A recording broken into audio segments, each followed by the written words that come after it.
அடம் பிடிக்கும் ஆளுநர் விஜய்க்கு சிபிஐ விசிக என வரிசை கட்டும் சப்போர்ட். மாறும் களம்.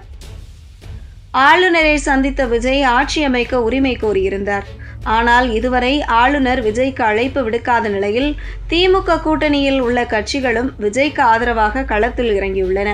மட்டுமல்லாது ஆளுநர் மாளிகைக்கு முன்பு விஜய்க்கு ஆதரவாக இளைஞர்கள் திரண்டதால் தமிழ்நாட்டின் களம் மாறியிருக்கிறது. நடந்து முடிந்த சட்டமன்ற தேர்தலில் விஜய் மேஜிக்கை நடத்தி காட்டியிருக்கிறார். ஏறத்தாழ கடந்த 60 ஆண்டுகளாக ஆட்சியில் இருந்த திராவிட கட்சிகளை ஓரம் கட்டி தனிப்பெரும் கட்சியாக உருவெடுத்திருக்கிறது தாவேக. ஆனாலும் ஆட்சி அமைக்க போதுமான பெரும்பான்மை இல்லை.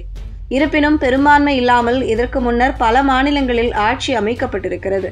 பெரும்பான்மையை நிரூபிக்க டைம் கொடுக்கப்பட்டிருக்கிறது. எவ்வளவு ஆதரவு என்பதை காட்ட வேண்டிய இடம் சட்டமன்றம்தான். ஆளுநர் மாளிகை இல்லை என்று நீதிமன்ற தீர்ப்புகள் கூறியிருக்கின்றன. இதெல்லாம் தெரிந்தும் ஆளுநர் விஜயை அழைத்து ஆட்சி அமைக்க சொல்லாமல் இருக்கிறார். இது தமிழ்நாடு முழுவதும் அதிர்ச்சியை ஏற்படுத்தி இருக்கிறது. குறிப்பாக திமுக கூட்டணியில் உள்ள கட்சிகள் விஜய்க்கு ஆதரவு குரல் கொடுத்திருக்கின்றன. இந்திய கம்யூனிஸ்ட் கட்சியின் மாநில செயலாளர் வீரபாண்டியன் விஜயை ஆட்சி அமைக்க விடாமல் இருக்கும் ஆளுநரின் செயல் கண்டனத்திற்கு உரியது என்று தெரிவித்திருக்கிறார். தமிழக வெற்றிக் கழகத்திற்கு 108 உறுப்பினர்களை வழங்கி அதனை தனிப்பெரும் முதன்மை எண்ணிக்கை கொண்ட கட்சியாக மக்கள் தேர்வு செய்துள்ளனர். இதன் அடிப்படையில் தாவேக தலைவர் திரு சி. ஜோசப் விஜய் ஆளுநரை சந்தித்து ஆட்சி அமைக்கும் உரிமை கோரியுள்ளார். பதவியேற்புக்கு முன்பு தாவேக தனது பெரும்பான்மையை நிரூபிக்க வேண்டும் என ஆளுநர் நிர்பந்திப்பது ஏற்புடையது அல்ல. தனிப்பெரும் எண்ணிக்கை கொண்ட தாவேக தனது பெரும்பான்மையை பேரவையில் நிரூபிக்க ஆளுநர் அரசியலமைப்பு சட்டப்படி அவகாசம் தர வேண்டும்.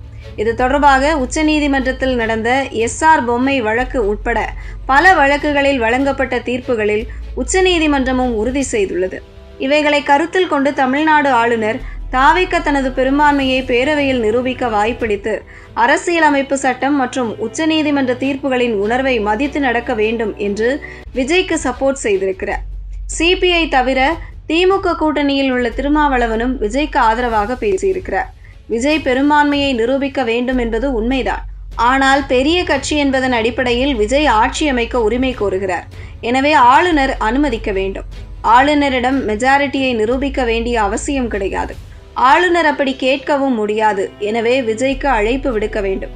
அதே நேரம் ஆதரவு கேட்ட விஜயின் கோரிக்கையை புறந்தள்ளவில்லை. எங்களுக்கு என நடைமுறை இருக்கிறது, அவசரப்பட முடியாது என கூறியிருக்கிறார். சிபிஐ விசிக போலவே மக்கள் நீதி மய்யமும் விஜய்க்கு ஆதரவு தெரிவித்திருக்கிறது. தமிழ்நாடு சட்டமன்ற தேர்தலில் தனித்து ஆட்சி அமைக்கும் அதிகாரத்தை மக்கள் எந்த கட்சிக்கும் வழங்கவில்லை. இந்த முடிவு தமிழ்நாட்டு வரலாற்றில் முன் எப்போதும் நிகழாதது. விஜய் தலைமையிலான தமிழக வெற்றிக் கழகம் 108 இடங்களில் வென்றுள்ளது. அவரை ஆட்சி அமைக்க அழைக்காமல் இருப்பது தமிழ்நாட்டு மக்களின் ஆணையை அவமதிப்பதாகும். 233 தேர்ந்தெடுக்கப்பட்ட உறுப்பினர்கள் இன்னும் பதவியேற்க முடியாமல் இருக்கிறார்கள். இது மாநிலத்திற்கு நேரும் அவமானம், மக்களாட்சிக்கு ஏற்படும் சேதம். பெரும்பான்மையை சட்டமன்றத்தில்தான் நிரூபிக்க வேண்டும், ராஜ்பவனில் அல்ல என SR பொம்மை வழக்கில் உச்சநீதிமன்றம் தெளிவாக சொல்லியிருக்கிறது.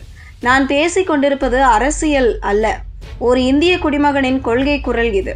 தமிழ்நாட்டு மக்களின் தீர்ப்புக்கு மரியாதை கிடைத்தே ஆக வேண்டும் என்று கமலஹாசன் கூறியிருக்கிறார். மறுபுறம் ஆட்சி அமைக்க விஜய்க்கு அனுமதி வழங்க தாமதப்படுத்துவதை கண்டித்து மிகப்பெரிய அளவில் போராட்டத்தை நடத்த தாவேகவினர் திட்டமிட்டு வருகின்றனர். எனவே சென்னை மெரினா உள்ளிட்ட இடங்களில் பாதுகாப்பு பலப்படுத்தப்பட்டிருக்கிறது. ஆளுநர் மாளிகைக்கு வெளியில் தாவேகவினர் ஆளுநருக்கு எதிராக வாசகங்களை எழுதி பதாகைகளை பிடித்து எதிர்ப்பு தெரிவித்திருக்கிறார்கள். எனவே ஆளுநரை கண்டித்து மிகப்பெரிய போராட்டங்கள் வெடித்தாலும் ஆச்சரியப்படுவதற்கு இல்லை.